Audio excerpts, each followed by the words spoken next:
রোদের তেজে মা ঠাকুমাদের হাতের সেই চেনা স্বাদ আর ভাজা মশলার গন্ধে মাখামাখি এক টুকরো মেয়েবেলা। আমের আচার মানে স্মৃতির সিন্ধুকে ফিরে যাওয়া। নমস্কার, আমি সুস্মিতা।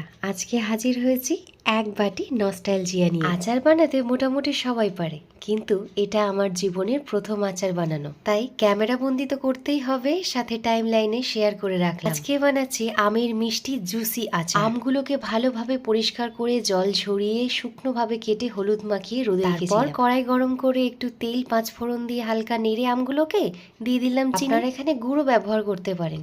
আমের আচার বানাতে প্রধান কাজ হলো নাড়তে হবে।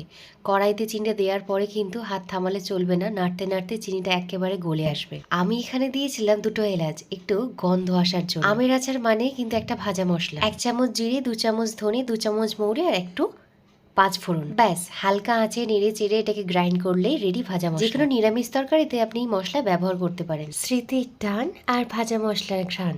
আমের আচার কি শুধুই খাবার? এক স্বর্গীয় স্বাদ। বাড়িতে বানান, বর্ষাকালে এটির জুড়ি মেলাবার।